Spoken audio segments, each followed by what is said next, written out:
Hello student, good morning.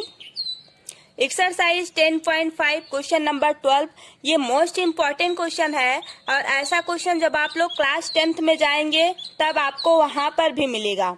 ऐसे ही रहेगा, prove करने को आएगा 5 नंबर में। ठीक है, तो अगर आज आप लोग अभी से और आज इसको अगर सीख लेते हैं तो आपके लिए बहुत ही ज्यादा इम्पोर्टेंट हो जाएगा। ठीक है, तो आइए हम लोग देखते हैं आप लोग इसको कैसे सॉल्व करेंगे।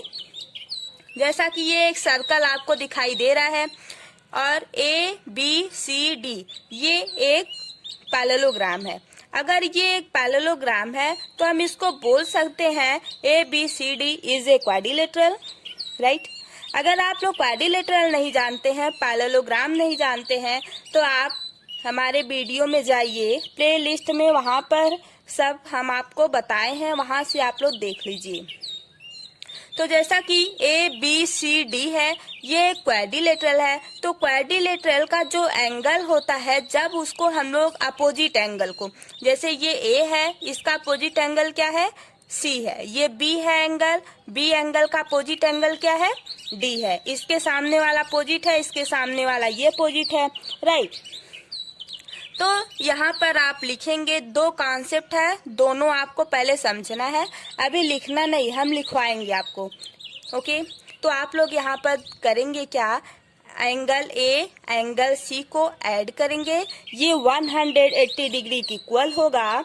क्यों इक्वल होगा? क्योंकि क्वाड्रिलेटरल का जो फार्मूला होता है वो यह कहता है कि दो अपोजिट एंगल का सम जो होता है वो 180 डिग्री के इक्वल होता है। ये सब हम बता चुके हैं।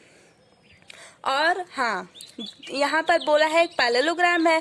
जब ये एक पैरेललोग्राम है, पैरेललोग्राम का एक प्रॉपर्टी होता है, एंगल अपोजिट एंगल जो होता है वो इक्वल होता है। तो यहाँ पर एंगल A जो होगा वो एंगल C के इक्वल होगा, एंगल B जो होगा वो एंगल D के इक्वल होगा। क्यों होगा? क्योंकि ये पैरेललोग्राम की प्रॉपर्टी है, राइट। तो इन दोनों प्रॉपर्टी को यूज करके हम लोग इसको प्रूव कर सकते हैं। तो आइए हम लोग यहाँ पर पहले स्टेटमेंट लिखेंगे। क्या लिखेंगे? Let ABCD be a cyclic, पहले जो गिवन रहता है उसको लिखा जाता है साइक्लिक पैरेललोग्राम। अब यहाँ पर हम लोग मानेंगे जब ये एक पैरेललोग्राम है तो ये क्वाड्रिलेटरल होगा कि नहीं होगा? होगा। ABCD is a quadrilateral. Quadrilateral सबसे इजी है, चाहे जैसे बना दो, है ना। बस ये 4 एंगल होना चाहिए, जैसे angle A angle B angle C angle D है, तो ये 4 होना चाहिए बस। अब यहाँ पे आप लोग क्या करेंगे? जो अभी हम प्रॉपर्टी बताए हैं कि quadrilateral angle A plus angle C means quadrilateral का जब हम लोग अपोजिट साइड को ऐड करते हैं तो वो 180 डिग्री के इक्वल होता है। Angle A plus angle C equal to 180 degree, right. अब यहाँ पे आप क्या करेंगे? कौन सा फार्मूला लगाए? ये यहाँ पर हम लोग लिख देते हैं, सम of pair of opposite angle in a circle या in a cyclic quadrilateral।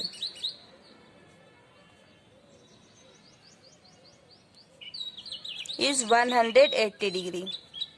जब हम लोग साइक्लिक क्वाड्रिलेटरल है, मीन्स ये साइक्लिक क्वाड्रिलेटरल क्यों बोले? ये सर्कल के अंदर क्वाड्रिलेटरल बना है, इसलिए इसको हम लोग साइक्लिक बोले। साइक्लिक क्वाड्रिलेटरल का जब अपोजिट एंगल हम लोग देखेंगे तो वो 180 डिग्री के इक्वल होगा। अगर यहाँ पे सर्कल नहीं होता तब भी angle A plus angle C को जब हम लोग ऐड करते वो 180 डिग्री के इक्वल आता।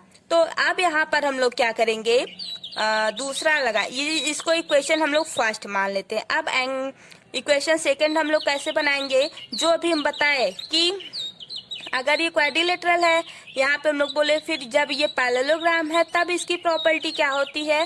पैरेललोग्राम की एक प्रॉपर्टी होती है जब एंगल ए जो है, एंगल मीन्स अपोजिट एंगल है जो, वो इक्वल होगा। एंगल ए जो है वो एंगल सी के इक्वल होगा। क्यों इक्वल होगा? क्योंकि opposite angles are parallelogram are equal. तो आप यहाँ पे लिखेंगे, एक मिनट, अपोजिट, स्टेटमेंट ही सब कुछ है। अगर आप लोग स्टेटमेंट लिखेंगे तो यहाँ पर ही नंबर आपको अच्छे से मिल जाएगा।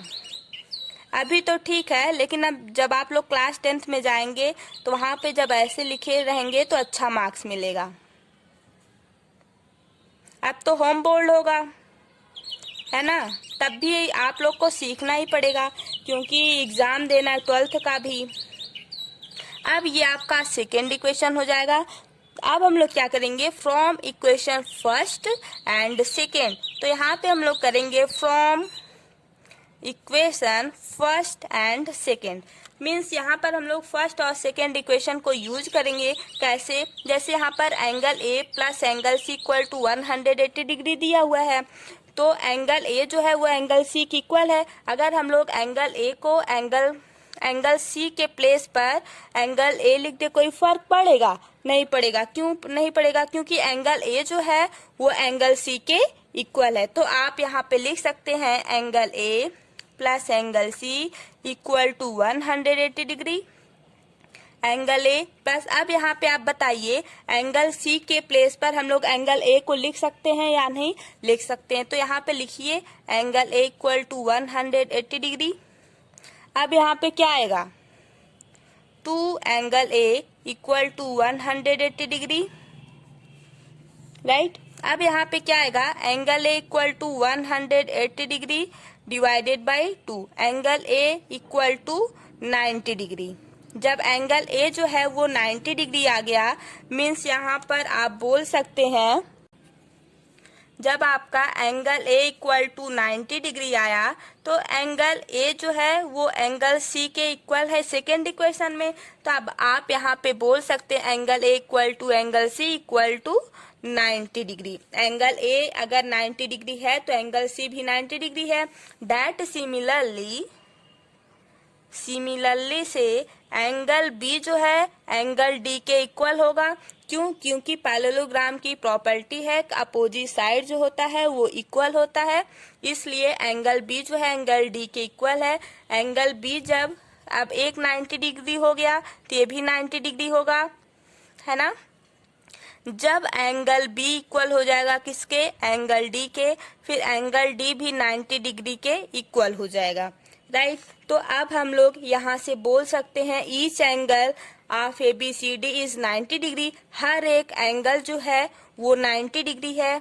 जैसे जब ये भी एंगल 90 डिग्री हुआ और ये भी 90 डिग्री हुआ, ये भी 90 डिग्री हुआ, ये भी 90 डिग्री हुआ, हर एक एंगल यहाँ पे ए बी सी डी सारे एंगल जो है वो 90 डिग्री हुए, तो आप इसको बोल सकते हो A B C D is a rectangle. आप यहाँ पे क्या बोल सकते हैं?